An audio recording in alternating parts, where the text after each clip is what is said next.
Very good morning to all of you. Myself, Manoj Kumar Sharma.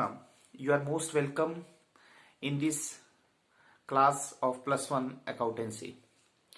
We are discussing depreciation, and today we will discuss what is asset disposal account, what are the journal entries when asset disposal account is opened, and how we can do a numerical when asset disposal account is open. आज के इस video में हम संपत्ति विक्रय खाता किसे कहते हैं और जब हम संपत्ति विक्रय खाता खोलते हैं तो किस तरह से जर्नल एंट्रीज होती हैं।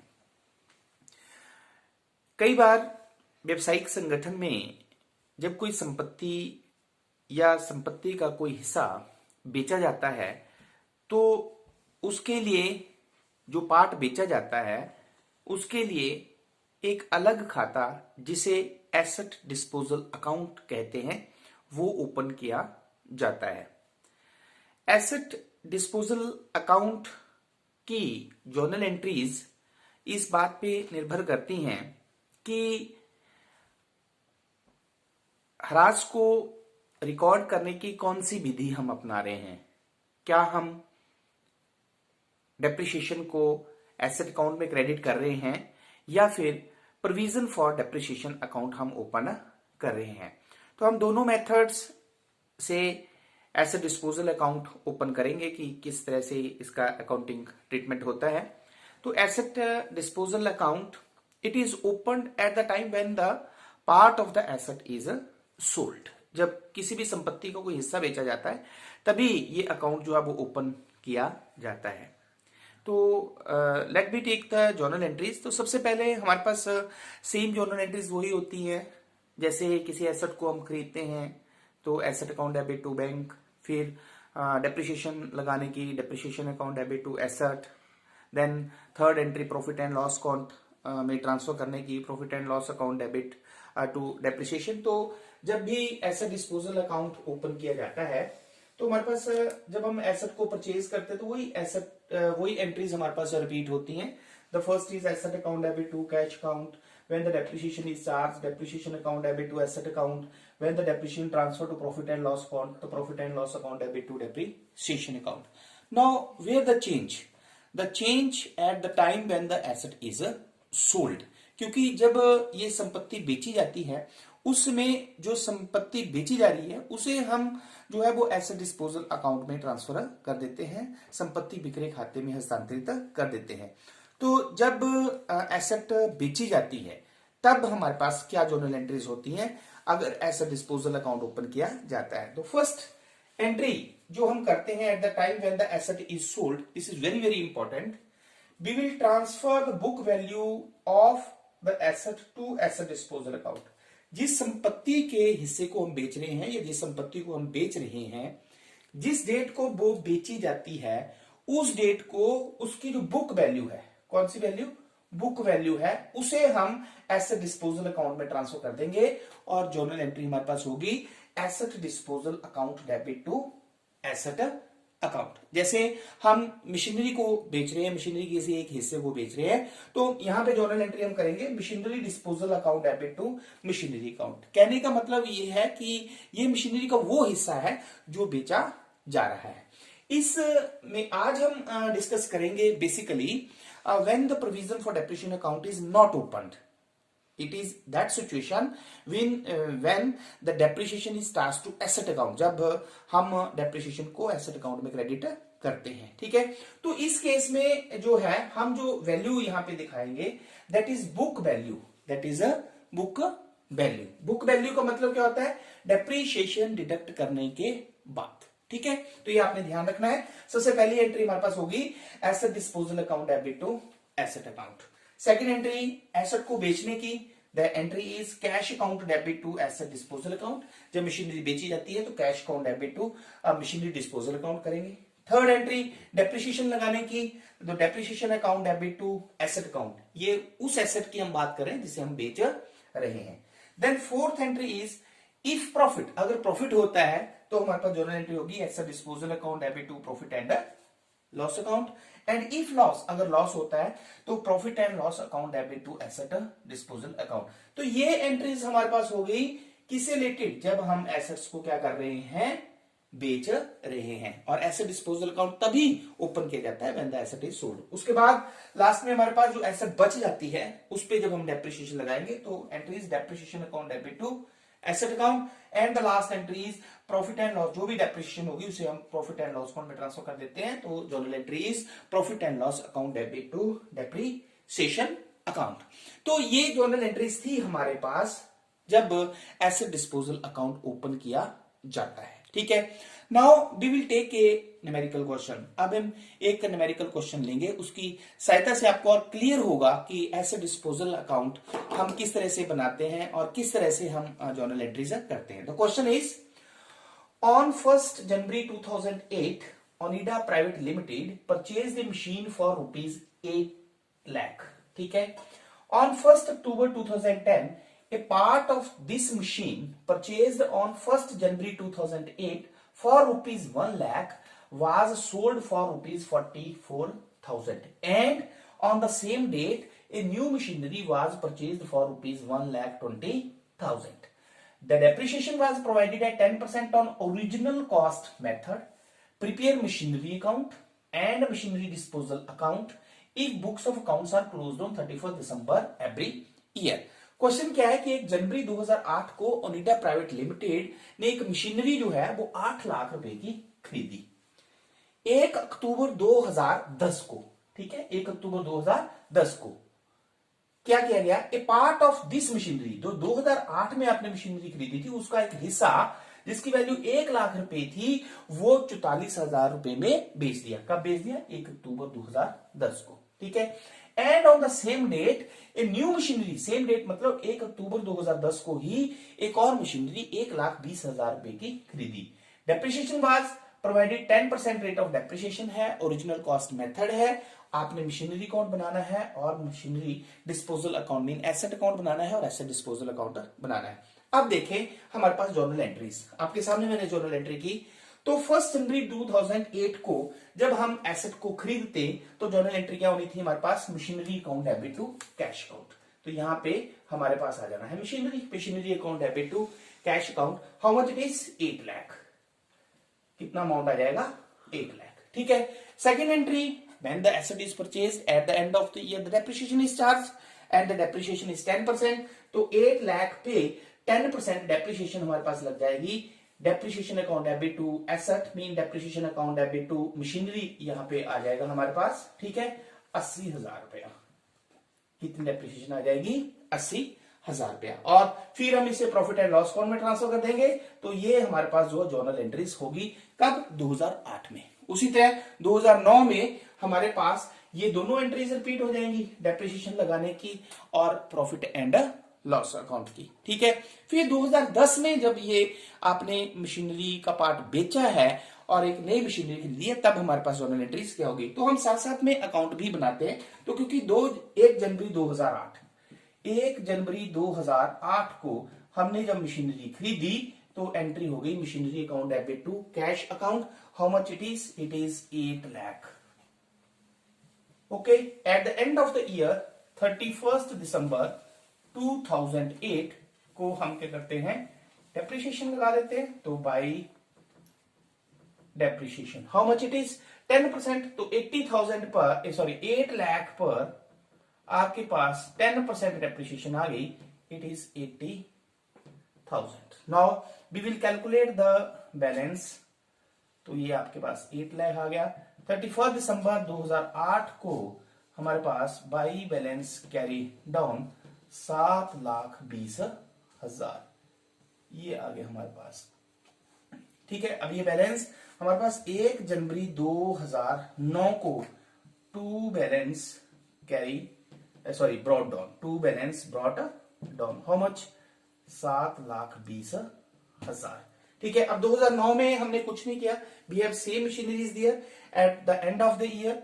तो 2009 में हम इस मशीनरी को फिर यूज करेंगे। तो फिर एंट्री हमारे पास होगी वही depreciation account debit to machinery. The fixed installation method या ओरिजिनल कॉस्ट मेथड है तो 10% डेप्रिसिएशन लगेगी। तो फिर हमारे पास डेप्रिसिएशन जो है वो 80,000 रुपया ही आएगी। तो अब हम फिर बैलेंस कैलकुलेट कर लेते हैं। बाई बैलेंस कैरी डाउन, तो ये आ गया हमारे पास 7,20,000, तो 6,40,000 रुपया जो है हमारे पास वैल्यू आ गई। ठीक है, अब ये मशीनरी की वैल्यू हमारे पास 1 जनवरी 2010 को आ गई। To balance brought down 6,40,000। अब 2010 में क्योंकि आपने मशीनरी बेची है और कितना पार्ट, 1 लाख का पार्ट आपने 44,000 में बेचा। तो जब भी हम किसी भी संपत्ति को बेचते हैं, मैंने आपको पहले ही बोला कि जिस डेट को वो एसेट बेची जाती है उस डेट को उसकी वैल्यू हम कैलकुलेट करते हैं, तभी हम प्रॉफिट और लॉस कैलकुलेट कर सकते हैं। तो वर्किंग कैलकुलेशन में हम वर्किंग कैलकुलेशन जब आप करेंगे तो लिखेंगे वैल्यू ऑफ मशीनरी ऑन 1 जनवरी 2008 को। कितने की, उसमें पूरी मशीनरी तो हमारे पास 8 लाख की थी ना, लेकिन सिर्फ कितने की वैल्यू ली उसने, 1 लाख रुपया। ठीक है, less depreciation at the rate of 10%, तो 1 लाख पे 10% डेप्रिसिएशन होगी, 10,000 हमारे पास आ गई वैल्यू 90,000। किस डेट को, 1 जनवरी 2009 को। अब 2009 में फिर आपने ये मशीनरी खरीदी, फिर 10% डेप्रिसिएशन लगी, फिर डेप्रिसिएशन 10,000 रुपया लगी, क्योंकि हमारे पास मेथड है फिक्स्ड इंस्टॉलेशन मेथड। ठीक है, जिसमें वैल्यू जो है एवरी ईयर सेम रहती है, क्योंकि वैल्यू हमेशा ओरिजिनल कॉस्ट पे कैलकुलेट होती है। अब 1 जनवरी 2010 को हमारे पास ये वैल्यू आ गई 80,000। अब आपने बेची कब है, अब यू कैन सी 1 अक्टूबर 2010, तो इसका मतलब जनवरी से लेके अक्टूबर तक। ठीक है, कितने मंथ्स यूज किए आपने, 9 मंथ्स। तो less depreciation at the rate of 10% for 9 month. तो आप कैलकुलेट कर सकते हैं 1 लाख गुना 10/100 गुना 9/12। ठीक है, तो ये आपके पास आ गया 7,500 रुपया। कितनी डेप्रिसिएशन आई आपके पास, 7,500 रुपया। तो आपके पास 72,500 ये वैल्यू आ गई 1 अक्टूबर 2010 को, और इसी डेट को आपने बेची है ये कितने की, 44,000 रुपए की। तो लेस सेल प्राइस 44,000। तो आप देख सकते हैं कि आपके पास जो है वो 28,500, कितना, 28,500 क्या हो गया आपके पास, लॉस हो गया। क्लियर होगी बात।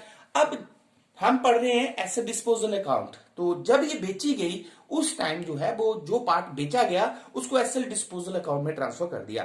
तो जैसे कि मैंने आपको जर्नल एंट्रीज बताई है, ठीक है, कि जब भी हम एसेट को बेचते हैं तो उसकी जो बुक वैल्यू होती है, जिस डेट को वो बेची जाती है उस डेट को जो उसकी बुक वैल्यू होती है उसे हम asset account, asset disposal account में ट्रांसफर कर देते हैं। जैसे हमने मशीनरी का पार्ट बेचा तो यहां पे जर्नल एंट्री हम फिर क्या करेंगे, एसेट डिस्पोजल की जगह हम क्या लिख देंगे, यहां पे machinery disposal account debit to asset account, मतलब to machinery account, to machinery account. How much, book value. तो देखें जिस डेट को हमने बेची, किस डेट को बेची, 1 अक्टूबर 2010 को, तो बुक वैल्यू देखो कितनी है, 72,500। तो ये हमारे पास एंट्री हो जाएगी 72,500 की। ठीक है, second entry, entry for sale, cash account debit to asset, asset की जगह हमारे पास आ जाएगा मशीनरी। ठीक है, तो कितने में बेची, आपके पास है इट इज सोल्ड फॉर ₹44,000, तो 44,000। ठीक है, third entry, depreciation account debit to machinery, ये वो डेप्रिसिएशन है हमारे पास जो उस मंथ, इस ईयर यूज की हमने, कितने, 9 मंथ्स की। How much it is, 7,500। Clear. Then if profit, then entry is asset disposal account debit to profit and loss. If loss is profit and loss account debit to machinery disposal, क्योंकि हमारे पास यहाँ पे क्या हुआ है, loss हुआ है, तो machinery disposal. How much it is, 28,500, 28,500. Clear.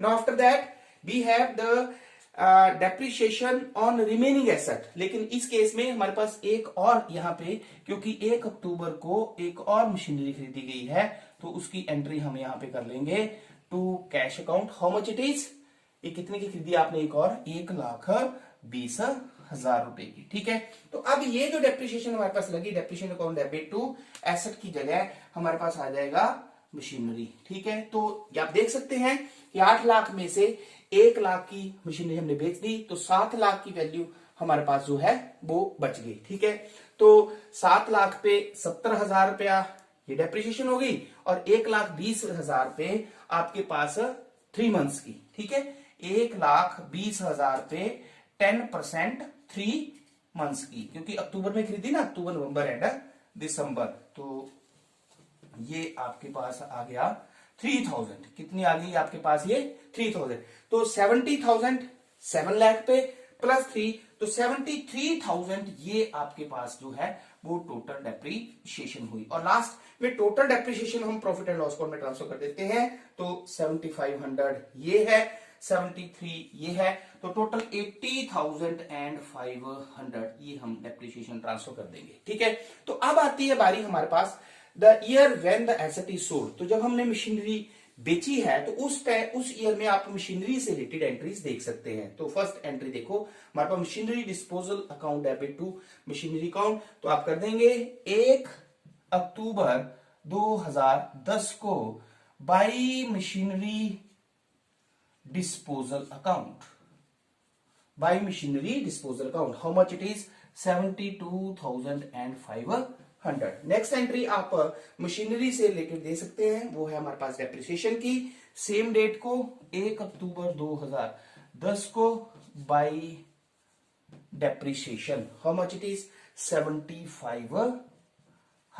And the last जो हमारे पास बच गई मशीनरी, उस पे डेप्रिसिएशन जो हमारे पास आई, ये आएगी 31 दिसंबर 2010 को बाई डेप्रिसिएशन। और मैं यहां पे कैलकुलेट कर लेता हूं, तो 7 लाख पे 10% और 1,20,000 पर 10% 3 मंथ्स की।